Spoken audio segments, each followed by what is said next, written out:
जय मसीह की मेरे प्यारे भाई और बहनों। आज हम पवित्र आत्मा और उसके कामों के बारे में तीसरा भाग में हम देखेंगे वचनों के द्वारा। तो दूसरे भाग के अंत में हमने देखा कि पवित्र आत्मा सत्य का आत्मा है और यूहन्ना के अध्याय 14-17 में, और पवित्र आत्मा जो है पवित्रता की आत्मा है रोमियो के अध्याय 1:4 में। ओके, तो दूसरे भाग के अंत में हमने देखा कि पवित्र आत्मा सत्य की आत्मा है यूहन्ना के अध्याय 14-17 में, और पवित्र आत्मा पवित्रता की आत्मा है रोमियो के अध्याय 1 और वचन 4 में। अब हम तीसरे भाग में और आगे बढ़ते हैं और हम देखेंगे पवित्र आत्मा और उसके काम। पवित्र आत्मा जो है वो परमेश्वर का प्रेम हमारे हृदय में उंडेलता है। ओके, हमने पवित्र आत्मा से मांगना है, पूछना है कि हे प्रभु, परमेश्वर का प्रेम जो है, ओके, बिना शर्त का प्रेम जो है, अगापे प्रेम जो है, हमारे हृदय में उंडेल देना प्रभु। ओके, ये बहुत ही महत्वपूर्ण है जो रोमियो के अध्याय 5 और 5 में लिखा है। ये बहुत ही महत्वपूर्ण है। किस लिए? देखो, हमारे प्रेम से हम किसी को जैसा परमेश्वर चाहता है ऐसा प्रेम नहीं कर पाएंगे। हमारा प्रेम जो है ज़्यादातर खुदगर्जी का प्रेम है। आप हमारे लिए करो तो मैं आपके लिए करूँगा। अगर आप मेरी इच्छा के अनुसार नहीं चलेंगे तो मैं आपसे बात भी नहीं करूँगा। ये मनुष्य का स्वभाव है, इतना खुदगर्जी है अंदर। मगर जैसे प्रभु कहता है मत्ती के अध्याय 5 और 43 में कि दुश्मनों से प्रेम करो और जो तुम्हें सताते हैं उनके लिए प्रार्थना करो। ये कैसे होगा?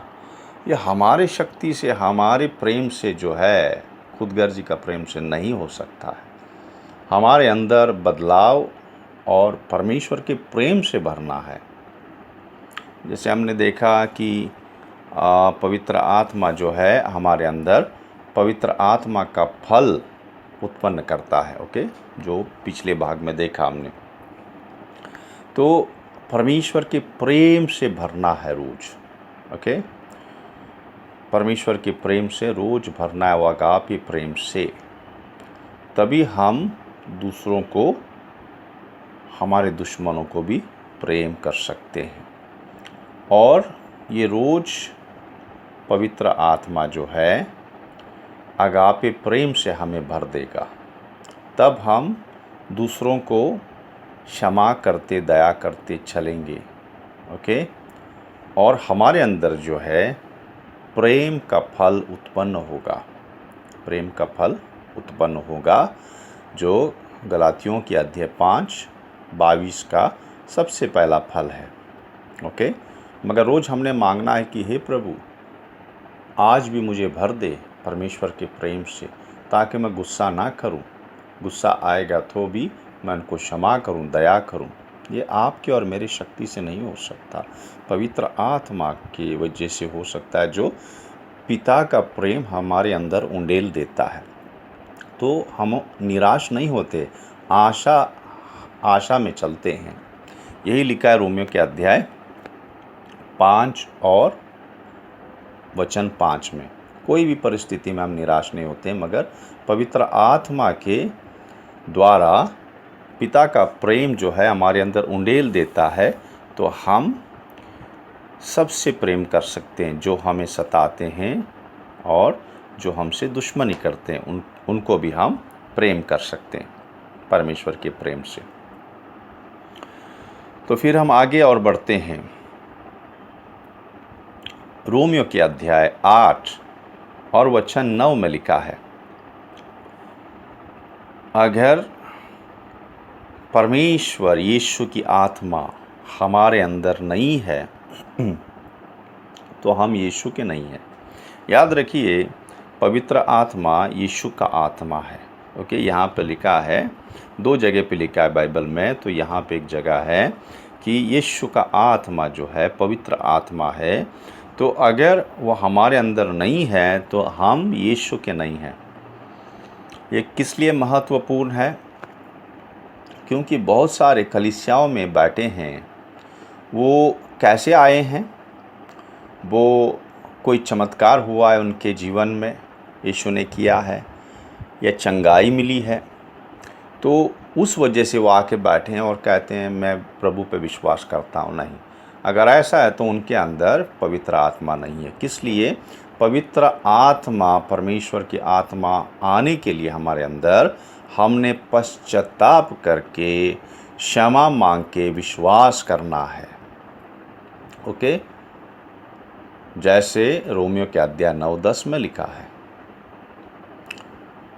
तभी तो पवित्र आत्मा हमारे अंदर आएगा। तभी तो जब हम पश्चाताप करेंगे, क्षमा मांगेंगे, यीशु हमें क्षमा करता है, हमारे आत्मा को शुद्ध करता है, परमेश्वर के संतान होते हैं, दान मिलता है पवित्र आत्मा का, यीशु की आत्मा हमारे अंदर आता है, पवित्र आत्मा जो है, और हम यीशु के होते हैं।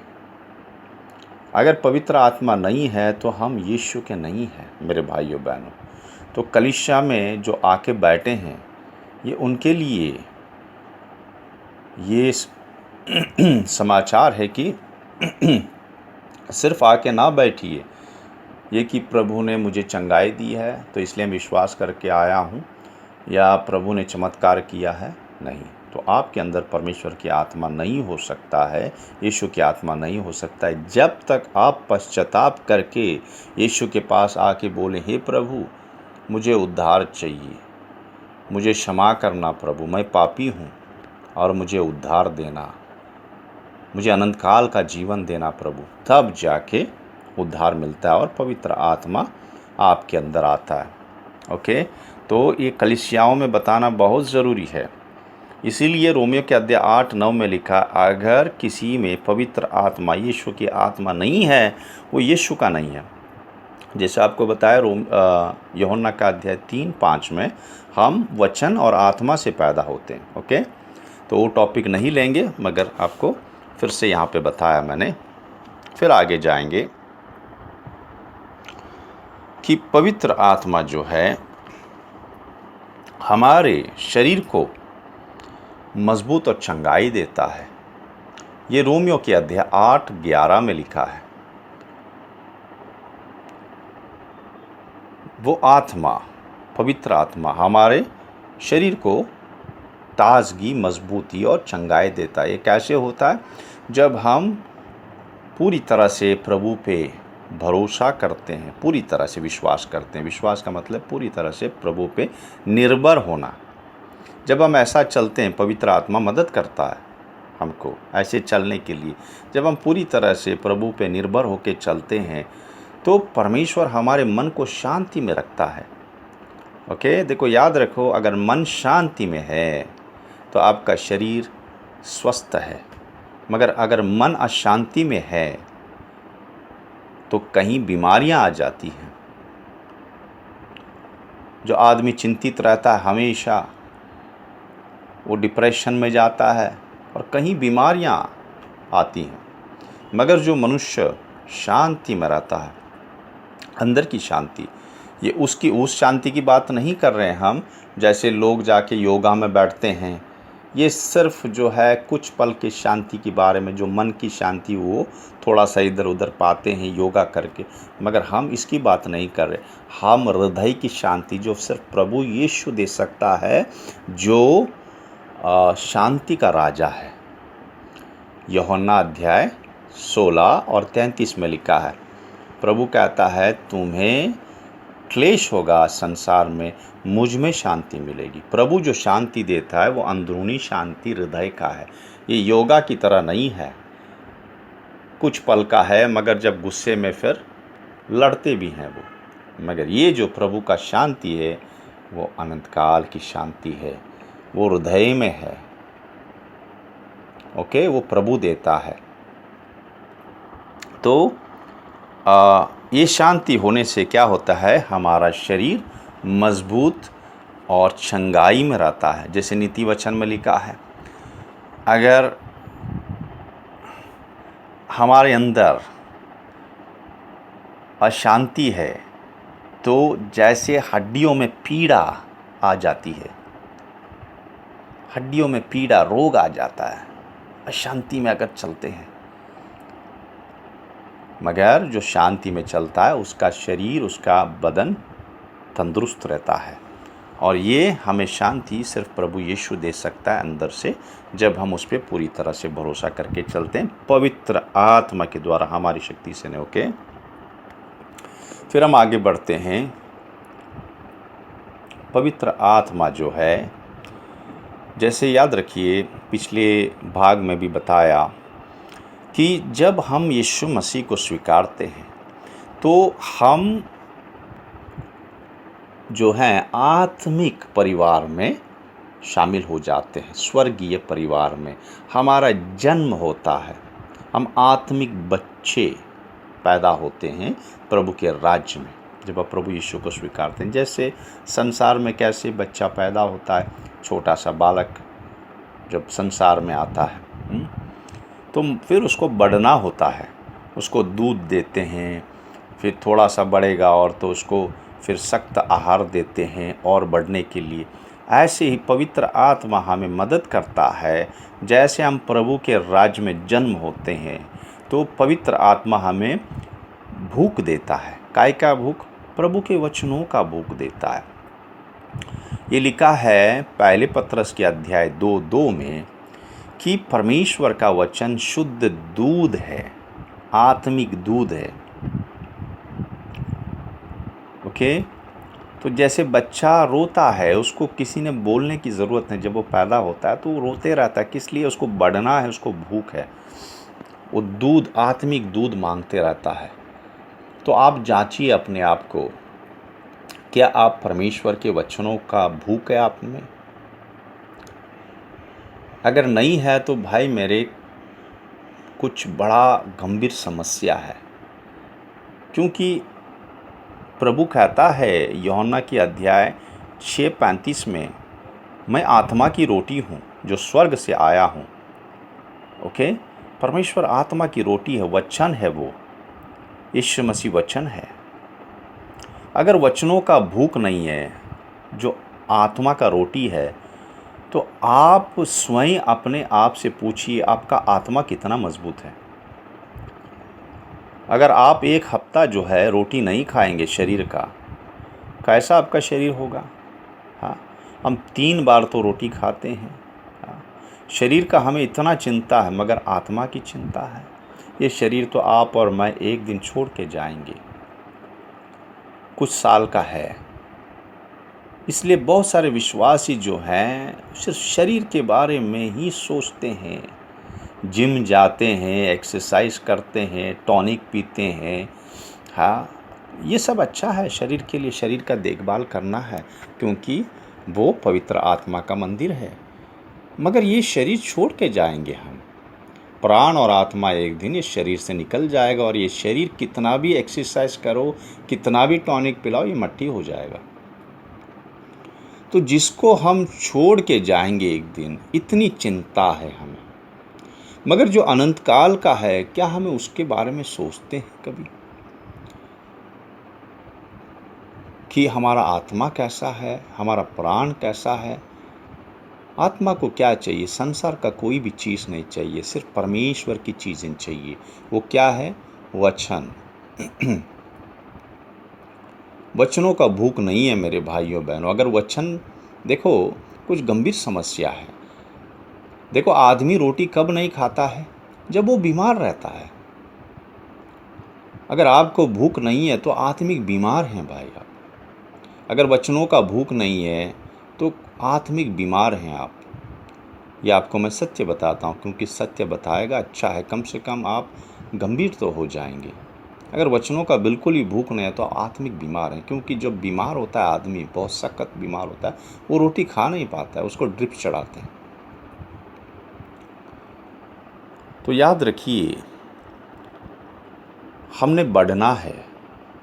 जैसे हम प्रभु में आए थे वैसे रहेंगे तो क्या पाएंगे, क्या पाया है। प्रभु नहीं चाहता है कोई भी बच्चे रहें वैसे ही चलें, वही ज़िंदगी में जिएं जो संसार में चल रहे थे पहले। तो क्या होता है, बच्चे भटक जाते हैं, खो जाएंगे वो। ऐसे हम भी विश्वास से खो जाएंगे, जो पहले तिमोथी के अध्याय 4 में लिखा है, विश्वास से गिर जाएंगे, भटक जाएंगे। और बच्चे खो जाते हैं मगर बड़े नहीं खोते। इसलिए हमने बढ़ना है। पवित्र आत्मा आया है हमारी मदद करने के लिए।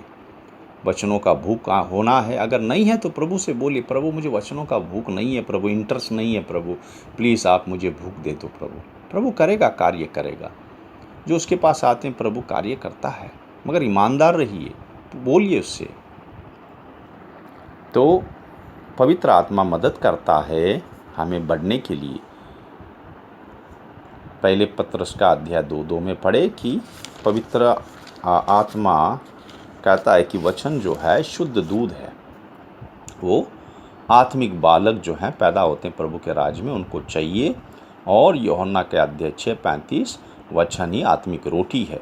और ऐसा करके जब हम आज्ञा पालन करके चलते हैं वचनों को पढ़ के, तो हम बढ़ते हैं आत्मिक जीवन में, और फिर हम बेटा बेटी होते हैं, जो लिखा है रोमियो के अध्याय 8:15, और पवित्र आत्मा की चलाई चलते हैं।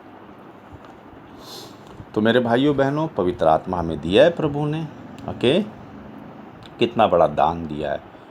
इससे प्रभु से हमने बातें करना है, हमारे अंदर है वो, बातें करना है, उससे पूछना है, उससे सीखना है। फिर पवित्र आत्मा हमारी मदद करता है निर्बलता के समय, जब ऐसी कठिनाई होती है, जब ऐसी घड़ी आती है, जब कुछ सूझता नहीं है, जब ऐसी परेशानी आती है। ओके, जब ऐसा कोई बीमार है या ऐसी संकट आ गई है परिवार के ऊपर, तब सूझता नहीं है प्रार्थना के लिए, प्रार्थना करने का मन नहीं होता है। तब हमने पवित्र आत्मा से मदद मांगना है। हे प्रभु मेरी मदद कर, पवित्र आत्मा मुझे प्रार्थना करने के लिए मदद कर प्रभु। तब पवित्र आत्मा हमारी आत्मा से, देखो कभी कभी मुंह से शब्द नहीं निकलते हैं, मगर पवित्र आत्मा, याद रखो, परमेश्वर का मन जानता है और उसके इच्छा के अनुसार हमें प्रार्थना करने के लिए मदद करेगा। कभी कभी कैसे मांगना है, क्या मांगना है, हमें नहीं पता चलता है।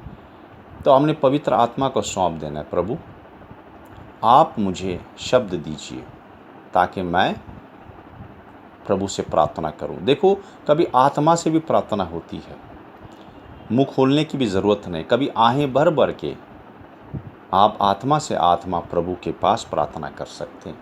यही प्रेरित पौलुस इफिसियों की अध्याय 6:18 में कहता है कि प्रार्थना करो आत्मा में और निरंतर प्रार्थना करो। वो कहता है आत्मा में प्रार्थना कर सकते हैं, चलते फिरते, ओके, बैठे हुए आत्मा में निरंतर प्रार्थना कर सकते हैं। और हमारी निर्बलता में, हमारा जब दुख में, जब कमज़ोर होते हैं और नहीं जानते कि कैसे प्रार्थना करना है, तब पवित्र आत्मा हमारी मदद करता है। तब हम आहें भर भर के, जैसे पवित्र आत्मा हमें आत्मा में शब्द देता है, वो आहें भर भर के हम परमेश्वर से बातें करते हैं। ये रोमियो के अध्याय 8:27 में दिया है, 8:27 में। और पहले कोरिन्थी के अध्याय 2:11 में भी लिखा है। पहले कोरिन्थी के अध्याय 2:11, क्योंकि परमेश्वर का मन कौन जान सकता है, जैसे पहले कोरिन्थी के अध्याय 2:11 में बताया, सिर्फ पवित्र आत्मा परमेश्वर का मन जानता है। जैसे हमारी आत्मा हमारे मन को जानता है। ओके, हमारे अंदर जो है आत्मा, हमारे मन में क्या है वही जान सकता है, कोई नहीं जान सकता। या हमारी आत्मा जानता है हमारे मन में क्या है, या परमेश्वर जानता है। अब हम आगे बढ़ेंगे।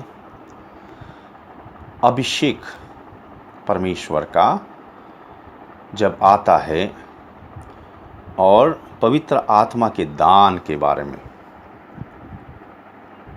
ओके,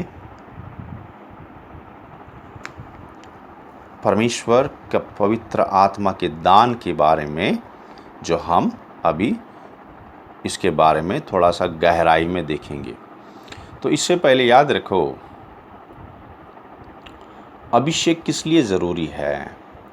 देखो, दो तरह से प्रभु काम करता है, जैसे हमने देखा, एक अंदर से, ओके, जो पवित्र जीवन के लिए जो सबको मिलता है जब हम प्रभु यीशु को स्वीकारते हैं, तो पवित्र आत्मा हमें पवित्रता में बढ़ाते रहता है जब उसके आज्ञा पालन करके चलता है। मगर अभिषेक ज़रूरी है पवित्र आत्मा का, पूरी तरह से भर के, और पवित्र आत्मा के दान बहुत ज़रूरी है। पवित्र आत्मा पवित्र जीवन हम में उत्पन्न करता है जैसे हम उसके आज्ञा पालन करके चलते हैं।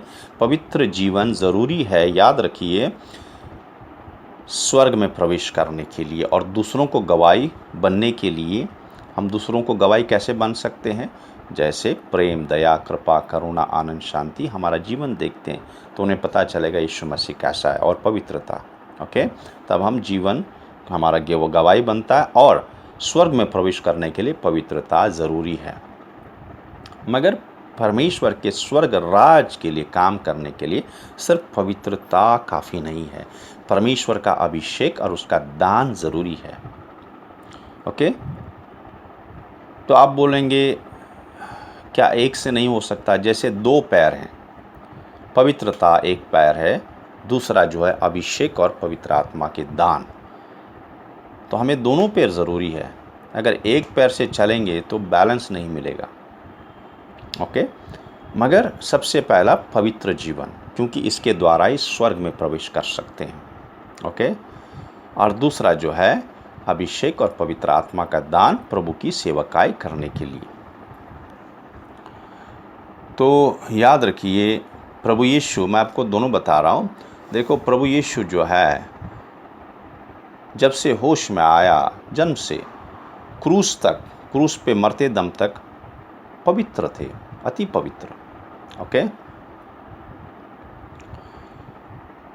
और पूरी तरह से पिता का इच्छा पालन करके चले, पवित्र आत्मा के द्वारा हर एक इच्छा पवित्रता में चले पूरी तरह से।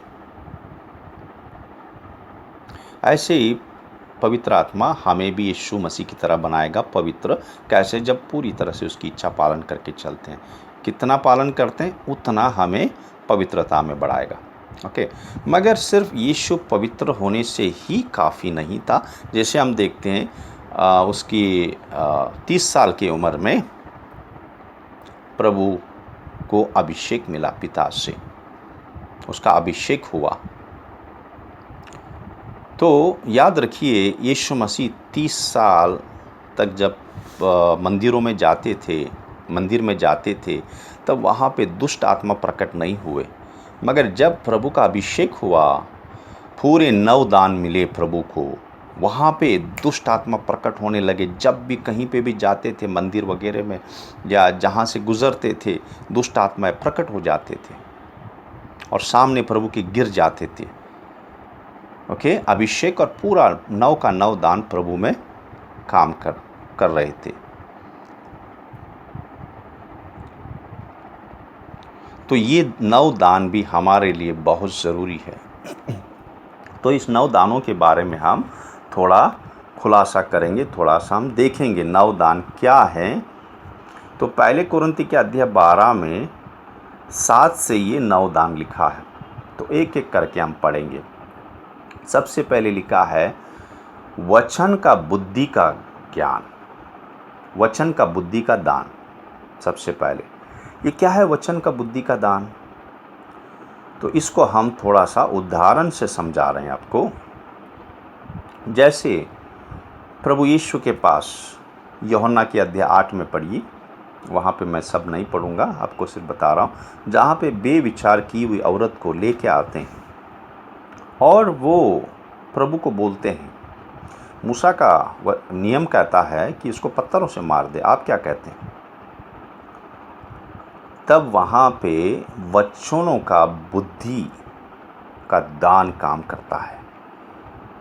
और प्रभु ने क्या कहता है? तुम में से कोई पापी ना हो, वो पहला पत्थर मार दो। ओके, तुम में से कोई पापी ना हो तो पहला पत्थर मार दो।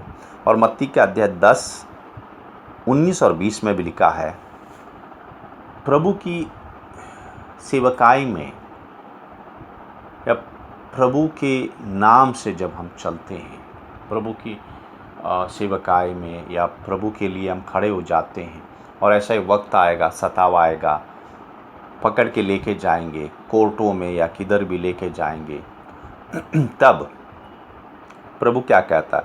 उस वक्त डरो नहीं, तुम क्या बोलोगे, क्योंकि तुम नहीं, मेरा पिता तुम्हारे ओर से बोलेगा। ये वचन बुद्धि का है दान।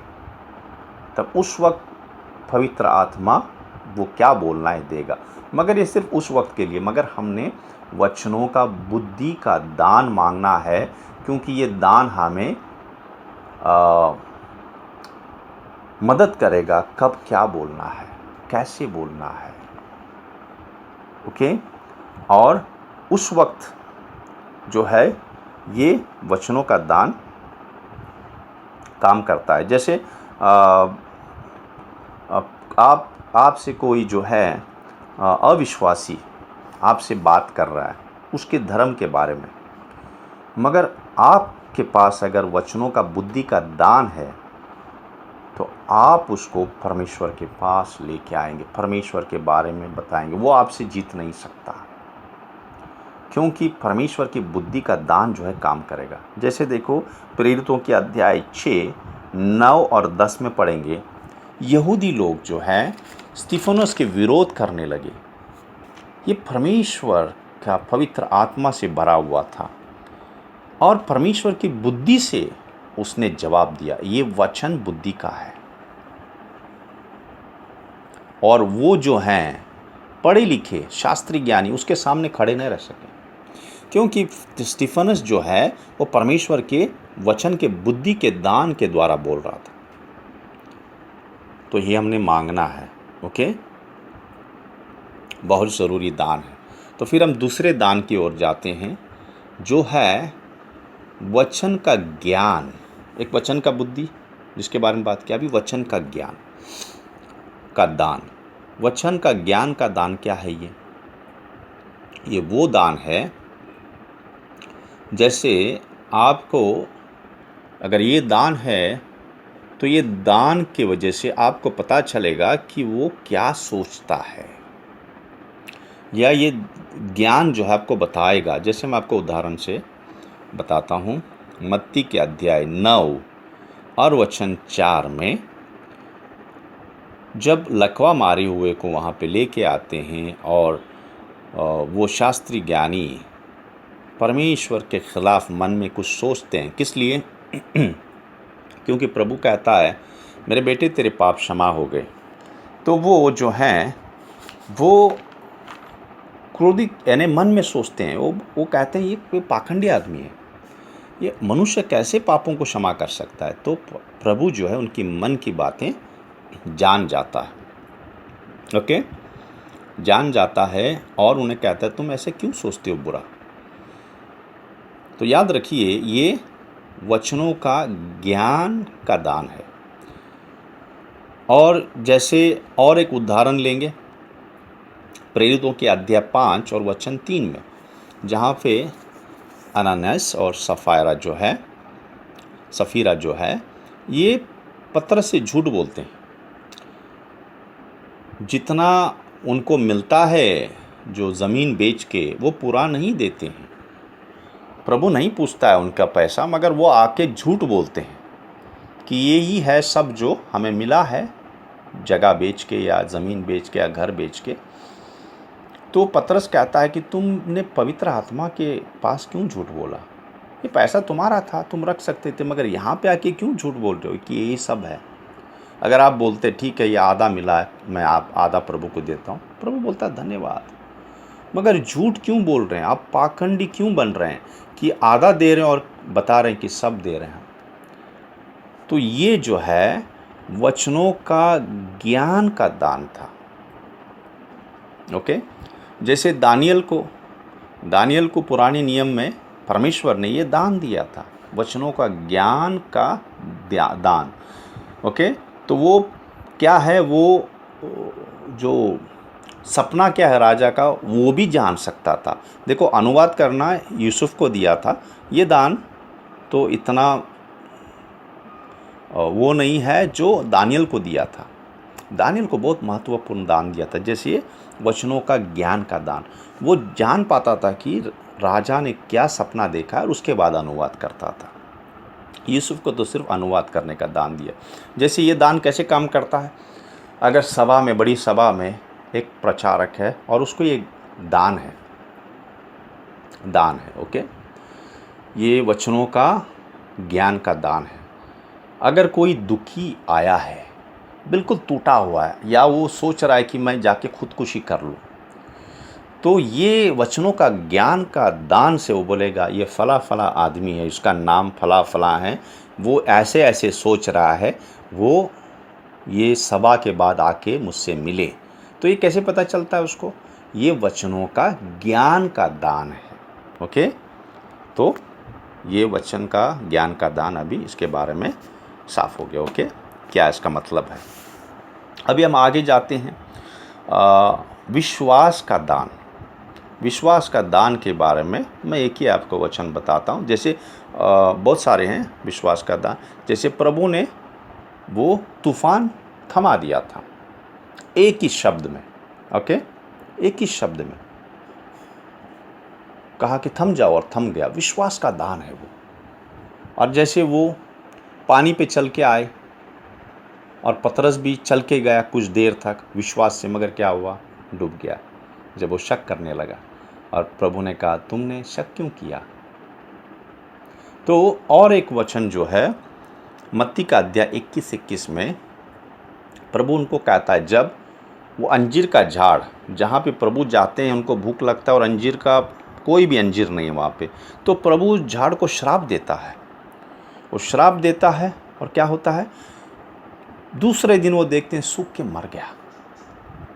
तो यीशु कहता है अपने चेलों को, अगर तुम ऐसे विश्वास से बोलो और शंका ना करो, शक ना करो, तो ऐसे हो जाएगा। ओके, तो ये विश्वास का दान है। थोड़ा बहुत आपको मैंने वचनों के द्वारा समझाया। ओके, आगे अब जाते हैं। तो ये जो है आगे चंगाई का दान। चंगाई का दान तो हम जानते हैं, जैसे कोढ़ियों को चंगाई दी प्रभु ने। अगर सभा में किसी दास के पास चंगाई का दान है तो बहुत सारों को चंगाई मिल जाती है। ओके, बहुत सारों को जो जो आते हैं बीमार, उनको चंगाई मिल जाता है इस बीमारी से। ये वचन का ये चंगाई का दान वहाँ पे काम करता है। मगर याद रखिए, कितनों को गलतफहमी है। जैसे अगर हमने प्रार्थना किया किसी के लिए और एक बार चंगाई मिल गई, ओके, एक को, दो को चंगाई मिली समझो, और 8 को चंगाई नहीं मिली, ये चंगाई का दान नहीं। ओके, तो प्रभु सुनता है हमारी प्रार्थना और 1-2 को चंगाई देता। मगर चंगाई का दान कैसे काम करता है, 8 में कम से कम 7 को तो चंगाई मिलेगा या 6 को तो चंगाई मिलेगा, जब आप जानते हैं कि चंगाई का दान आपके पास है। ओके, तो और आगे बढ़ते हैं। फिर चमत्कार का दान। चमत्कार का दान कैसे काम करता है, जैसे यीशु मसीह ने यूहन्ना के अध्याय 2 में कना के जहाँ पे गए थे शादी में, कना में एक शादी में प्रभु को बुलाए थे और वहाँ पे दाखरस ख़त्म हुआ था। तो प्रभु ने पानी से दाखरस बनाया। ओके, ये चमत्कार का दान है। और दूसरा हम देखते हैं, प्रभु ने 5 रोटी 2 मछली से कितनों को खिलाया, 5000 को। फिर और एक जगह पे 4000 को खिलाया। ओके, तो ये चमत्कार का दान है। जिसके पास ये दान है तो ऐसे चमत्कार होंगे। ओके, पुराने वाचे में भी ये दान है, जैसे एलीशा के पास बहुत सारे उन्होंने चमत्कार किए। तो ये चमत्कार का दान है। फिर भविष्यवाणी का दान, इस पे हम थोड़ा सा समय लेंगे अच्छी तरह से जानने के लिए। देखो, सबसे पहले ये जो है भविष्यवाणी का दान क्या है, ओके, इसके बारे में हम थोड़ा गहराई से देखेंगे। देखो, ये दान जो है ये भविष्यद्वक्ताओं के बारे में नहीं बोल रहा है, ओके। बहुत सारों को गलतफहमी है। भविष्यद्वक्ताओं की सेवकाई अलग है, ओके। भविष्यद्वक्ताओं की सेवकाई अलग है। जैसे हमने देखा प्रेरितों की किताब में अगाबस को, वो भविष्यद्वक्ता थे, ओके। उनके द्वारा आगे का पता चलता है, भविष्यवाणी प्रभु करता है कि क्या होगा, ओके। वो उनकी सेवकाई है, एक सेवकाई है भविष्यद्वक्ताओं की, जो एफिसियों के अध्याय 4:11 में लिखा है, ओके, ठीक है। ये दान अलग है और सेवकाई अलग है, इसलिए आपको बताना चाहता हूँ। एफिसियों के अध्याय 4:11 में, एफिसियों के अध्याय 4:11 में अगर पढ़ेंगे तो 5 सेवकाई है: प्रेरित, भविष्यद्वक्ता, शुभ समाचार प्रचार करने वाले, और पासवान, चरवाहा जिसको बोलते हैं, और उपदेशक। 5 सेवकाई। तो दूसरी सेवकाई जो है भविष्यद्वक्ताओं की है। तो भविष्यद्वक्ताओं जो हमने देखा प्रेरितों की किताब में, अगाबस जो है वो आके कहा पौलुस को, देखो तुम्हें ऐसे जंजीरों में जकड़ा जाएगा। उसने उसका पट्टा लिया और अपने आप को बांधा कि जे पट्टे का मालिक है, कमर पट्टा उसने लिया और अपने आप को बांधा, का ये जो पट्टे का मालिक है उसको जंजीरों में जकड़ के लेके जाएंगे। और वो हुआ, पौलुस को जंजीरों में जकड़ा और रोम में लेके गए, ओके। और उससे पहले उसने कहा कि सारे संसार में अकाल आ जाएगा। तो ये सेवकाई अलग है मेरे भाइयों बहनों। जो यहाँ पे वो दान लिखा है भविष्यवाणी का दान, वो अलग है, ओके। जो सेवकाई अलग है भविष्यद्वक्ताओं का। और यहाँ पे लिखा है, जैसे देखो पहले कुरिन्ती के अध्याय 14 और 29 में क्या लिखा है, भविष्यद्वक्ताओं में से 2 या 3 बोले और शेष लोग उनके वचन को परखे, यानी उनके भविष्यवाणी को परखे, ओके। वो क्या बोल रहे हैं, ओके, परखें और देखें कि ये सत्य होता है कि नहीं, ओके। जब भविष्यद्वक्ताओं का जो बोले हैं वो अगर सही होता है तो वो भविष्यद्वक्ता है, प्रभु उसके द्वारा बातें बोले हैं। क्योंकि मैंने देखा हूँ, जब मैं कुवैत में कलीसिया में था, ओके, चर्च ऑफ इटर्निटी में, वहाँ पे हमारे पासवान जो है वो भविष्यद्वक्ता थे, ओके। और वो भविष्यवाणी बोलते थे, उनकी सेवकाई भविष्यद्वक्ता थी, और जो वो बोलते थे वैसे होता था, परमेश्वर उनके द्वारा बताता था। ये सेवकाई है, ओके। ये भविष्यद्वक्ता, ये बहुत कम होते हैं, इसलिए कहा है कि जो बोलते हैं परखो, ओके, परखो कि वो उनकी जो बोली है वो सही हुआ क्या। जैसे अगाबस बोला, बड़ा अकाल आया, ओके। और दूसरा इसके बारे में बोला पौलुस के बारे में कि वो जकड़ा जाएगा जंजीर में, वो भी हुआ, वो भविष्यद्वक्ता है, ओके।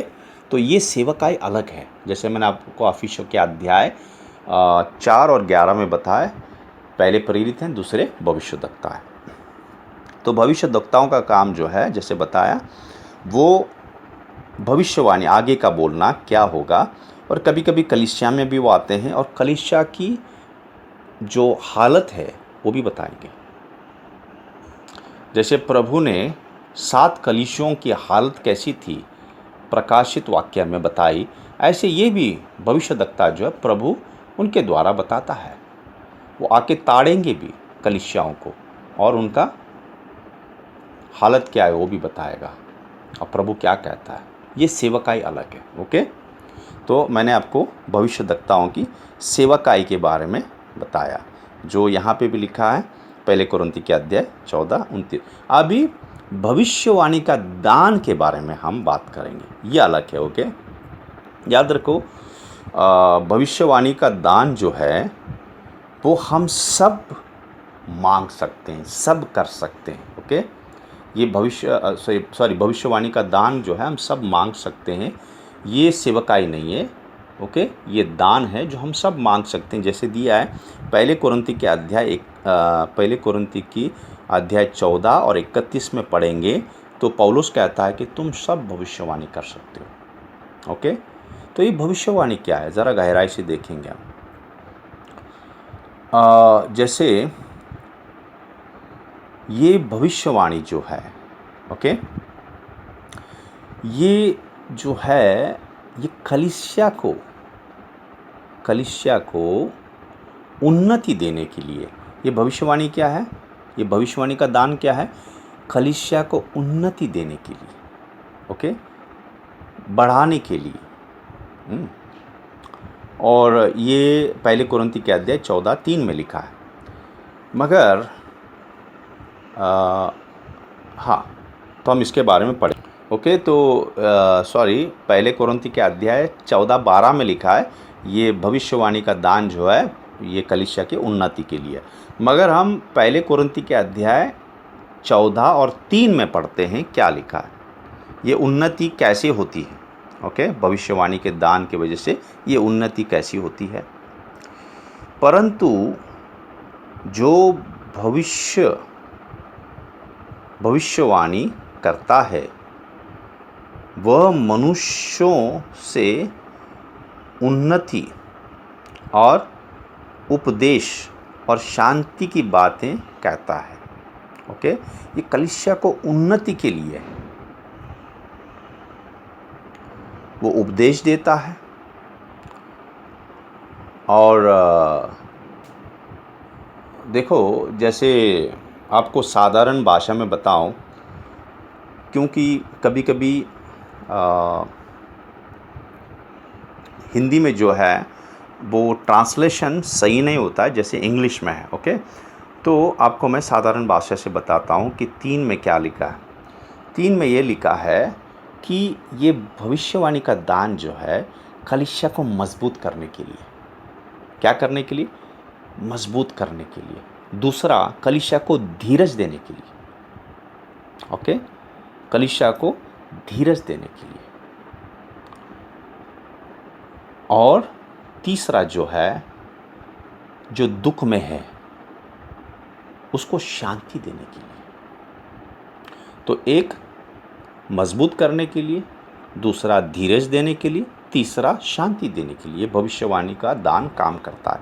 और याद रखिए, जैसे मैंने आपको बताया, ये भविष्यवाणी सब कर सकते हैं। ओके, पहले कोरिन्थी के अध्याय 14:31, ये हमने मांगना है, सबके लिए दान है ये। और वैसे भी दान, नवदान सबके लिए हमने मांगना है, मगर पवित्र आत्मा उसकी इच्छा है वो किसको क्या देता है। ओके, तो सबसे पहले हम देखते हैं कि कैसे ये जो है मजबूत करता है। ओके, कैसे ये दान जो है कैसे हमें मजबूत करता है। तो हम मत्ती के अध्याय 28,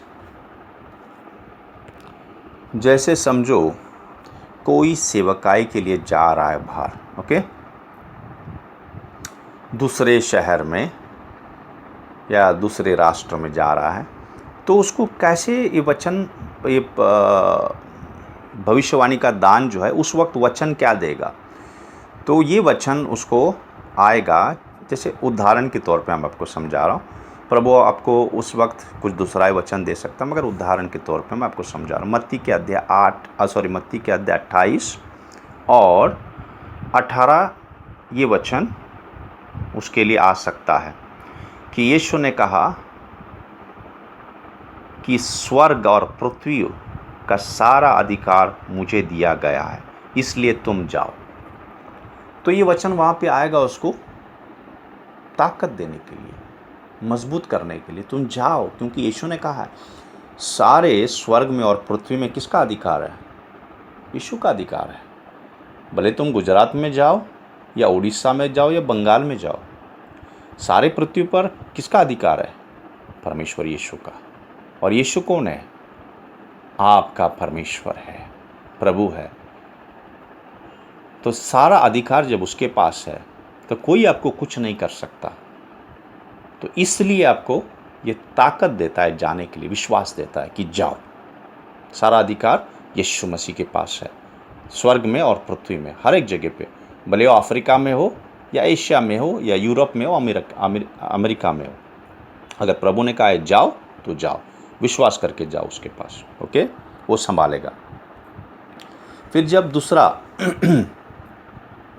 धीरज देना कैसे? जैसे कोई दुख में है, बंदिश में है, ओके, कठिनाई में है, तो मत्ती का अध्याय 11:28 आता है कि हे बोझ में थके हुए दबे हुए मेरे पास आओ और मैं तुम्हें विश्राम दूंगा। मैं तुम्हें क्या दूंगा? विश्राम दूंगा।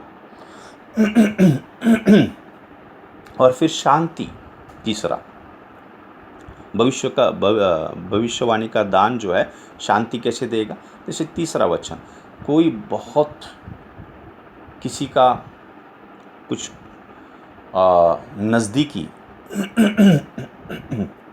या करीबी जो है खो गया है या छोड़ के चला गया है, तो वहाँ पे प्रभु ये वचन देगा, प्रभु ये वचन देगा कि इब्रानी के अध्याय 13, 5 और 6 कि मैं तुझे कभी नहीं छोड़ूंगा, कभी नहीं टुकराऊंगा, मैं तुम्हारे पास हूँ।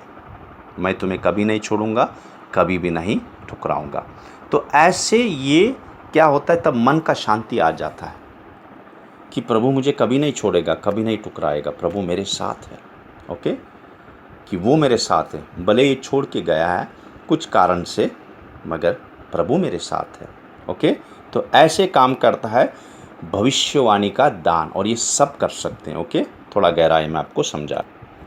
और भविष्यवाणी का दान, जैसे कोई कलीसिया में आ गया, ओके, और वो अविश्वासी है। जैसे एक सभा में एक बड़े परमेश्वर के दास ने बताया कि एक उसको मारने के लिए आया था। ओके, कुछ लोगों ने भेजा था इस गुंडे को, और ये बहुत खतरनाक गुंडा था। उसने कहीं हत्याएं की थी और इसकी हत्या करने के लिए भी पैसे लिए थे, और वो आया था। मगर प्रभु इसके द्वारा भविष्यवाणी का दान से बातें कर रहा था कि प्रभु का प्यार और दया, कि कैसे प्रभु सारे जगत से प्यार करता है, कैसे प्रभु ने अपने आप को कुर्बान कर दिया, कैसे प्रभु ने अपना प्राण दिया, और कितने भी बड़े से बड़े गुनहगार प्रभु के पास आ सकते हैं। वो आए हैं हमें बचाने के लिए। जब ऐसे वो गुनहगार ने सोचा, जो हत्या करने आया था, उसका मन एकदम बदल गया। कहने लगा, मैंने तकरीबन 50-55 खून किए, क्या प्रभु मुझे माफ़ करेगा?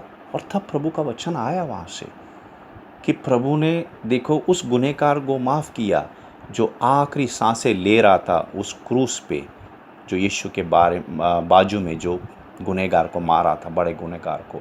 तो प्रभु ने उसको उस वक्त भी क्षमा किया। तो ऐसे सुन के क्या हुआ, वो आके उस सभा में इस दास के सामने आके गिर गया,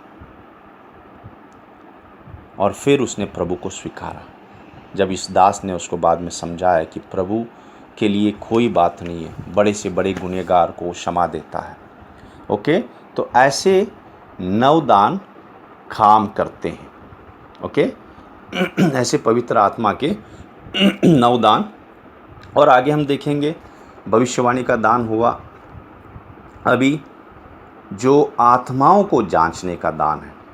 ओके, कौन सा दान? आत्माओं को जांचने का दान है। ये दान कैसे काम करता है? जैसे प्रभु ने एक यहूदी, उसके पास आने से पहले, उसका नाम नतानियल था, प्रभु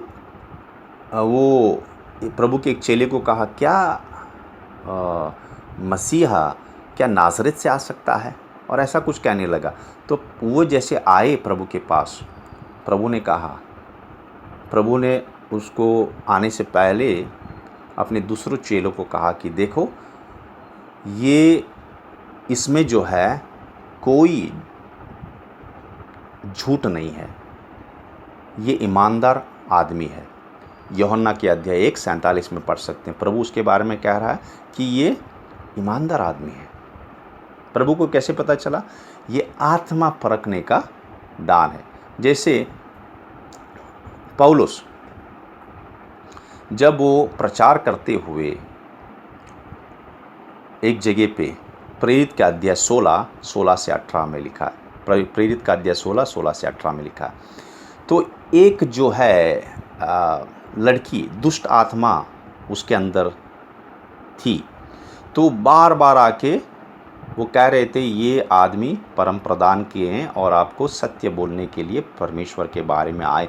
वो अच्छाई बोल रहे थे, सही ही बोल रहे थे, कोई वो गलत नहीं बोल रहे थे, मगर बार बार जो है वो बीच बीच में पौलुस के प्रचार में आके बाधा डाल रही थी। तो पौलुस ने आत्मा के परख के दान से परखा कि वो जो है दुष्ट आत्मा है, और एक शब्द से उसको निकाल बाहर कर दिया। तो ये आत्मा परखने का दान है। देखो, अगर आत्मा परखने का दान नहीं है तो लोग क्या बोलेंगे? अरे अच्छा है, कोई बात नहीं, ये प्रभु की बात कर रहे हैं, ये तो स्वर्ग राज के बारे में बात कर रहे हैं। मगर पौलुस को वो परख गया, उसने परखा कि ये दुष्ट आत्मा है, ये परमेश्वर की ओर से नहीं, ये बार बार सताता है, इसको बाहर निकाल दिया। ओके, तो आत्माओं को परखने का दान। फिर हम देखते हैं कि अन्य भाषा में बातें करने का दान है। अन्य भाषा में बातें करने का दान, याद रखिए, अन्य भाषा में बातें करने का दान जो है 2 है। एक जो प्रेरित का अध्याय 2:4 से 8 में लिखा है, वहाँ पे जब पवित्र आत्मा से भर गए अभिषेक से, वो अन्य भाषा में बात करने लगे। मगर याद रखिए, ये भाषा जो थी ये लोगों की भाषा थी। ओके, इसलिए जो यहूदी सारे संसार से वहाँ पे इकट्ठा हो गए थे, तो वो बोलने लगे तो हमारी भाषा में बात कर रहे हैं। ओके, तो ये एक बात है कि मनुष्य के भाषा में बात करना, मगर जो बात करता है उसको पता नहीं चलेगा। ओके, मगर ये जो सुनते हैं उसको पता चलेगा। जैसे ये पहले कोरिन्थी के अध्याय 14 और 22 में भी लिखा है कि ये जो है अन्य भाषा का दान है, ये विश्वासियों के लिए नहीं, अविश्वासियों के लिए। आप बोलेंगे ये अविश्वासियों के लिए कैसा है? क्योंकि ये ऐसा होगा जैसे वो जो लोग, यहूदी लोग सारे संसार से आए हुए थे, और ये जो पतरस वगैरह कभी इज़राइल के बाहर गए नहीं, तो वो कैसे उनके भाषा में बात करने लगे? तो उनको ये अगुवाई हुआ कि ये कैसे बात कर रहे हैं हमारी भाषा में, ये तो इज़राइल से बाहर कभी गए नहीं। तो उनको पता चला ये कुछ तो है। वैसे ही परमेश्वर कभी कभी जो अन्य भाषा का दान है जिसके पास, ओके, कलीसिया में कभी वो बात करेगा, वो उस आदमी के लिए जो परमेश्वर उसके द्वारा बात करना चाहता है, और उस आदमी को समझेगा वो भाषा। जो बोलने वाला नहीं समझेगा, मगर जो सुन रहा है उसको समझेगा। ओके, और उसको पता चलेगा ये परमेश्वर का है। जैसे एक प्रभु के दास प्रचार कर रहे थे, और वहाँ पे एक नास्तिक था, वो परमेश्वर पे विश्वास नहीं करता था, मगर वो बड़ा बिजनेसमैन था, और उसकी बेटी बीमार थी, और बेटी के चंगाई के लिए आया था, मगर वो परमेश्वर और चमत्कार वगैरह सब में विश्वास नहीं करता था। तो जैसे एक वो दास प्रार्थना कर रहे थे, एक गरीब औरत आई जिसका साड़ी वगैरह फटा हुआ था, सिलाया हुआ था यहाँ वहाँ से। जब हाथ रखा वो प्रभु के दास ने, वो अन्य भाषा में बोलने लगी। वो अन्य भाषा में बोलने लगी। क्या बोल रही थी? वो इटाली की भाषा बोल रही थी, लाटिन। और ये बिजनेसमैन जो है ये इटाली जाता था। उसको वो चौंक गया कि ये जो औरत है ये गांव से बाहर गई नहीं कभी। हाँ, ये छोटे कारखाने में काम करने वाली, साड़ी फटी है, ये कैसे इटाली की भाषा बात करती है? और उसको ये अगुवाई हुआ, ये परमेश्वर का है, परमेश्वर है। और उसने अपनी बेटी को जो लेके आया था उसको चंगाई मिला और वो प्रभु के पास आया। तो अन्य भाषा जो है अविश्वासियों के लिए ऐसा काम करता है, तो ये भी बता दिया। ओके, जैसे प्रेरितों का अध्याय 2 4 से 8 उस वक्त हुआ था, यहूदी वो लोग सुन रहे थे। मगर दूसरा है ये जो पहले कुरिन्थी के अध्याय 14 यहाँ पे लिखा है, और दूसरे जो है जो पहले कुरिन्थी के अध्याय 14:2 में लिखा है, जो अन्य भाषा में बात करते हैं ये अलग है। ये स्वर्गीय भाषा है, ये आत्मा से जो है परमेश्वर से बातें करता है। ओके, पहले कुरिन्थी के अध्याय 14 1 और 2 पढ़िए। और ये जो है अन्य भाषा जो है स्वर्गीय भाषा में बात करना, ये अपनी उन्नति के लिए। ओके, जैसे कभी कभी उदास होते हैं, तो कभी कुछ चीज़ों से कुछ परेशानी ऐसा लगता है कि क्या होगा, क्या करना है, तो ऐसे वक्त में क्या करना है, ये अन्य भाषा का दान उपयोग करना है, स्वर्गीय भाषा में बात करना है, और जो उदासी वगैरह तुरंत निकल जाएगा। मैं अनुभव किया हूँ। ओके, तो ये जो स्वर्गीय भाषा है, ये आप परमेश्वर के पास बातें करते हैं, और 10-15 मिनट बात करने के बाद, 20 मिनट बात करने के बाद आप मजबूत हो जाएंगे, आपका आत्मा मजबूत होगा। तो ये याद रखिए, ये जो है ये कलीसिया के लिए नहीं है स्वर्गीय भाषा, ये अपने लिए है, उन्नति के लिए। ओके, तो इसमें प्रभु कलीसिया के लिए भी बात कर सकता है, मगर कब बातें करना है, जब अनुवाद का दान हो तब। अगर स्वर्गीय भाषा में आप कलीसिया में बात करेंगे, किसी को समझेगा नहीं। ओके, क्योंकि आपकी उन्नति हो जाएगा मगर कलीसिया की नहीं हो जाएगा। कलीसिया के लिए भविष्यवाणी का दान जो है मांगना है, वो कलीसिया की उन्नति के लिए। ओके, अगर आप स्वर्गीय भाषा में, अन्य भाषा में बातें करना चाहते हो कलीसिया में, तो अनुवाद का दान मांगना है, क्योंकि आप स्वर्गीय भाषा में भी बात करेंगे, ओके, प्रभु के पास, और आप क्या बातें कर रहे हैं वो अनुवाद भी करेंगे तो लोगों को समझ में आएगा। अनुवाद का दान नहीं है तो ना बातें कीजिए अन्य भाषा में। ओके, ठीक है। मगर जो दूसरी अन्य भाषा है, प्रभु आपके अंदर से कुछ बोल रहा है, वो आप बातें कीजिए। हो सकता है आप किसी मनुष्य के लिए वहाँ पे बात कर रहे हैं, ठीक है, मगर निरंतर वो वहाँ पे अन्य भाषा स्वर्गीय भाषा में बात नहीं करना, क्योंकि किसी को समझ में नहीं आएगा।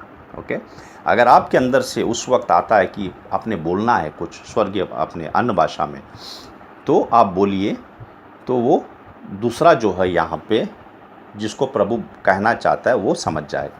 ठीक है, तो दो तरह की है, एक मनुष्य की भाषा है और एक स्वर्गीय भाषा है, जो अपने लिए उन्नति देता है, अपनी आत्मा को उन्नति देता है। ओके, तो ये लिखा है पहले कुरिन्थी के अध्याय 14:8 में, अनुवाद का दान है तो आप बातें करो। और दूसरे भी दान लिखे हैं जो आप रोमियो के अध्याय 12:7 और 8 में पढ़ सकते हैं। रोमियो के अध्याय 12:7 और 8 में पढ़ सकते हैं। अभी पवित्र आत्मा में आगे जाएंगे। जहाँ पे पवित्र आत्मा है वहाँ पे स्वतंत्रता है। ओके, स्वतंत्रता का मतलब क्या है?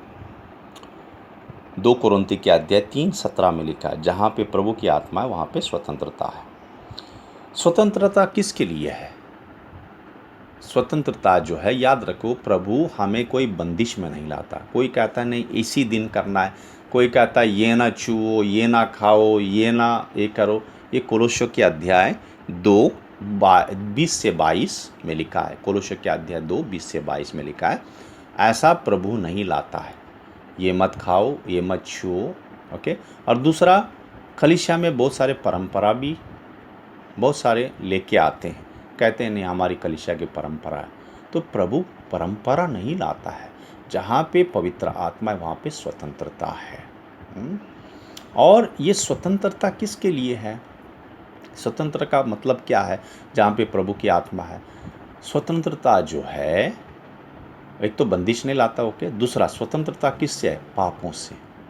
जहाँ पे प्रभु पवित्र आत्मा से भरे हुए हैं वो पाप के काम नहीं करेंगे, ओके। वो सत्य में चलेंगे, पवित्रता में बढ़ेंगे, क्योंकि पवित्र आत्मा स्वतंत्रता लाता है पाप के जीवन से, स्वतंत्र करता है हमें पाप के जीवन से, पापों से स्वतंत्रता करता है, ओके।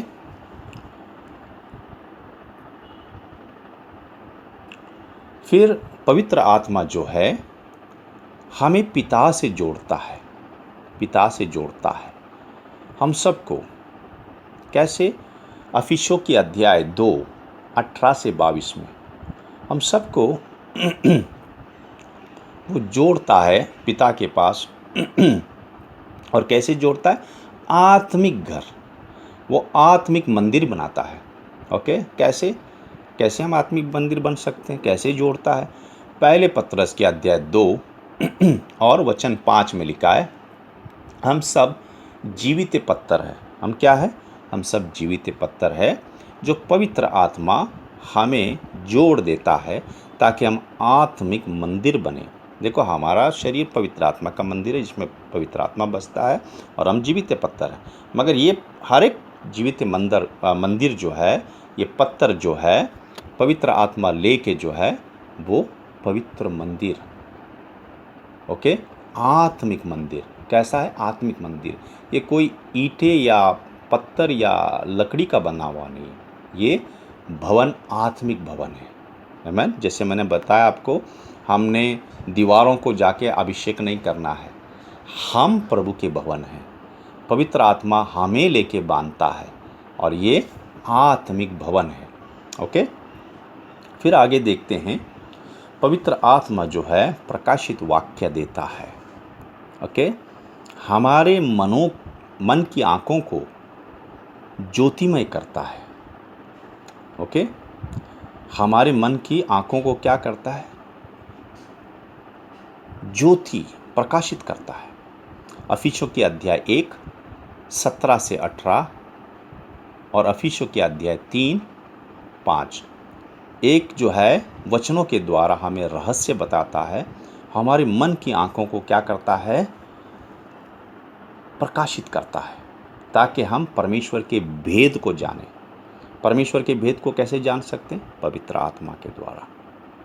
मगर याद रखिए, नम्रता से आना है, बालक बन के आना है, जैसे हमने पिछले भाग में देखा। तो पवित्र आत्मा जो है हमारे अंदरूनी मनुष्य को मजबूत करता है, ओके। हमारे अंदरूनी मनुष्य को, हमारी आत्मा को मजबूत करता है, हमारे प्राण को मजबूत करता है, ओके। जब पवित्र आत्मा से हम भरपूर हो जाते हैं, और हर रोज़ भरना है हमने पवित्र आत्मा से, ओके, संसार की चीज़ों से नहीं। इफिसियों के अध्याय 5:18 में लिखा है, दाखरस से मतवाले न हो जाओ। तो यहाँ पे हम दाखरस के बजाय सारी संसार की चीज़ों से मतवाले ना हो जाए, मगर पवित्र आत्मा से रोज़ भर जाएं, रोज़ रोज़, ओके। ये हमारे लिए दिया हुआ है। पवित्र आत्मा हमें भरता है रोज़, अगर हम उससे हम पास आते हैं, प्रभु के पास आते हैं, यीशु के पास, और उसे कहते हैं प्रभु हमें भर देना। और याद रखें, पवित्र आत्मा तीसरा व्यक्तित्व है परमेश्वर का। वो परमेश्वर है, याद रखिए, ओके। वो कोई चीज़ या कोई ऐसा नहीं है, वो व्यक्तित्व है परमेश्वर का। तीसरा व्यक्तित्व है पिता, पुत्र, पवित्र आत्मा, ओके। उसे दुख होता है, पवित्र आत्मा को दुख होता है जब मैं और आप पाप में चलते हैं। इसीलिए इफिसियों के अध्याय 4:30 में लिखा है कि पवित्र आत्मा को शोकित मत करो। याद रखो, हमारे अंदर कितना बड़ा प्रभु का दान है, सर्वशक्तिमान परमेश्वर हमारे अंदर है। लोग जो हैं भवन में आके कुछ करने से डरते हैं। वहाँ पे भवन में आएंगे, समझो रविवार के दिन, मीटिंग के दिन कई लोग जो है एक्टिंग करते हैं, मगर उनका अंदरूनी जीवन सही नहीं है, गुप्त जीवन सही नहीं है। प्रभु को ऐसा नहीं चाहिए, प्रभु को एक्टिंग नहीं चाहिए। जैसे हम बाहर हैं वैसे अंदर होना चाहिए, वैसे गुप्त होना चाहिए, उसको शोकित नहीं करना है। वहाँ पे जहाँ पे हम मिलते हैं वो भवन नहीं है, भवन आप और मैं हैं, हमारे अंदर पवित्र आत्मा है। इससे हम भय से, आदर से, मान दे के चलना है। तो इफिसियों के अध्याय 4:30 में लिखा है, और दूसरा, पवित्र आत्मा का आग को ना बुझाओ। पता है, अभिषेक जो है पवित्र आत्मा का आग और अभिषेक है। हमारे अंदर आग जलते रहना है। मगर वो आग कैसे बुझा सकते हैं? पाप से। जैसे पाप करते जाएंगे, पाप पानी है, वो पवित्र आत्मा के आग को बुझा देगा। यही लिखा है पहले थिस्सलुनीयन के अध्याय 5 और 19 में। 5 और 19 में लिखा है कि पाप जो है वो पवित्र आत्मा की आग को बुझाता है। पहले थिस्सलुनीयन के अध्याय 5:19। और पवित्र आत्मा हमें मदद करता है शैतान का मुकाबला करने के लिए, उसको हराने के लिए। कैसे? हमने वचनों से भरना है, वचन पढ़ना है। हमारे अंदर जो है वचन, वही परमेश्वर बाहर लेके आएगा। इसीलिए लिखा है इफिसियों की अध्याय 6 और 17 में, पवित्र आत्मा का हाथ में जो तलवार है, पवित्र आत्मा के पास जो तलवार है, क्या है वो? वचन का तलवार है। आमीन। परमेश्वर पवित्र आत्मा के पास जो तलवार है, कौन सा है? वचन का तलवार है। और आपके और मेरे अंदर से यही वचन को बाहर लेके आएगा हर एक परिस्थिति में, और शैतान को हराएगा। अगर आप वचनों से भरे हुए हैं, जैसे यीशु ने शैतान को हराया, जीवन भर हराया उसने। हालांकि वहाँ पे उदाहरण के तौर पे 3 दफ़ा दिया है। ओके, प्रभु ने कैसे हराया शैतान को? लिखा है, लिखा है, लिखा है। वचनों से, अपनी मन की बात नहीं कही, वचनों से शैतान हार गया। ऐसे आप और मैं आत्मा की रोटी से भरे रहेंगे, वचनों से भरे रहेंगे, पवित्र आत्मा वो उस परिस्थिति में लेके आएगा। ओके, हमें मजबूती देगा, वही तलवार इस्तेमाल करेगा, शैतान भाग जाएगा। और यही वचन जो है हमें शुद्ध करता है। 2 थिस्सलुनीयन की अध्याय 2 और 13, वचन जो है हमें शुद्ध करता है। जैसे यीशु ने कहा यूहन्ना की अध्याय 17:17, हे पिता, तेरा वचन पवित्र है, तेरे वचन से शुद्ध करना। ओके, तो ये दोनों वचन मिला सकते हैं, 2 थिस्सलुनीयन के अध्याय 2:13 और यूहन्ना के अध्याय 17:17। और याद रखिए, पवित्र आत्मा हमारे आत्मा से बातें करते रहता है, करते रहता है। अगर हम उसकी आवाज़ नहीं सुनते हैं, मन को कठोर कर लेंगे। अगर उसके आज्ञा पालन नहीं करेंगे, नहीं सुनेंगे, हमारा मन कठोर हो जाएगा, हम विश्वास से गिर जाएंगे। इब्रानी के अध्याय 3:7 और 8 में लिखा है, इब्रानी के अध्याय 3:7 और 8, पवित्र आत्मा बात करता है, याद रखो। उधर लिखा है, अगर उसके आवाज़ आज तुम सुनो पवित्र आत्मा का, अपना मन कठोर ना करो। अगर पवित्र आत्मा कहता है, मेरा बेटा कड़वाई मत रखो, जलन मत रखो, दूसरों की निंदा ना करो। देखो मेरे भाइयों बहनों, कितने लोग वो सोचते हैं हंसी मजाक है, मगर दूसरे की निंदा करते हैं। वो दूसरों को गिराते हैं, उनके लिए हंसी मजाक है, मगर ये पाप है मेरे भाइयों बहनों। आपको मैं बताना चाहता हूँ, अगर आपके लिए कोई करें आपको अच्छा लगेगा? नहीं, मगर आप दूसरों के लिए करते हैं। किस लिए? आपके अंदर कड़वाहट है, आपके अंदर जलन है, ओके, और आपके अंदर गुस्सा है। इसीलिए अगर आप प्यार करेंगे सबसे तो कभी ऐसा नहीं करेंगे। आप परखिए अपने आप को। मगर कई बार आप पवित्र आत्मा का आवाज़ नहीं सुनते, अपनी इच्छा करके चलते हैं, और आपका आत्मिक जीवन देखो, भले आप धनवान होंगे, भले आप बड़े नौकरी पे होंगे, आपने सिर्फ संसार का धन पाया है।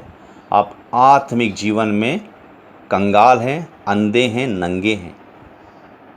जैसे प्रकाशित वाक्य का अध्याय 3 में यीशु उस कलीसिया को कहता है, उस कलीसिया के लोगों को। तो याद रखिए, आपके पास पृथ्वी का धन होने से, अच्छा काम होने से, पैसा होने से इसका बिल्कुल ही सबूत नहीं है कि प्रभु आपसे प्यार करता है। प्रभु उस कलीसिया से कहा कि तुम अंधे हो, नंगे हो, कंगाल हो। तो मेरे भाइयों बहनों, पवित्र आत्मा का आवाज़ सुनो। अगर वो कुछ कहता है आपसे, निंदा ना करो, निंदा ना करो, कड़वाहट ना रखो, पीठ पीछे ना बोलो, उसकी बातें सुनो। नहीं तो वक्त आ जाएगा कि आपका मन कठोर हो जाएगा, आपके लिए सब कुछ ओके हो जाएगा। ये बड़ा खतरा है। ओके, आप विश्वास से गिर गए हैं, आप अपनी इच्छा करके चल रहे हैं और प्रभु आपको कहता है तुम कंगाल हो, नंगे हो, अंधे हो आत्मिक। और ऐसा चलेंगे तो इब्रानी के अध्याय 10:29 में लिखा है, सिर्फ नरक की आग है और हम पवित्र आत्मा जो अनुग्रह की आत्मा है उसका इंसल्ट करते हैं। पवित्र आत्मा का क्या करते हैं? इंसल्ट करते हैं।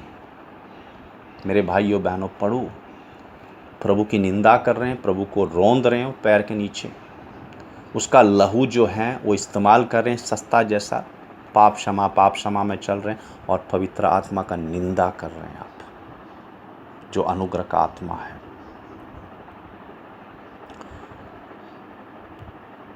ओके, और आखिर में जो कहता है कि प्रभु यीशु प्रभु शरीर में आया है और वो उद्धार करता है, वो संसार का उद्धार करता है, वो प्रभु शरीर में आया है, वो परमेश्वर का वचन है, वो उद्धार करता है, ये पवित्र आत्मा की ओर से आप और मैं कहते हैं। पहले यूहन्ना का अध्याय 4:2। अगर कोई ऐसा नहीं कहता, वो परमेश्वर को सिर्फ नबी कहता है या कुछ और कहता है, उसमें पवित्र आत्मा नहीं है, उसमें नहीं है। क्योंकि पवित्र आत्मा की ओर से ही हम कह सकते हैं कि परमेश्वर का वचन शरीर लेके आया था और इस संसार के पापों के लिए क्रूस पे मरा और वो उद्धार करता है। सिर्फ पवित्र आत्मा से हम कह सकते हैं। ओके, तो हमने यहाँ तक देखा कि पवित्र आत्मा और उसके काम, और प्रार्थना करते हैं, धन्यवाद करते हैं प्रभु।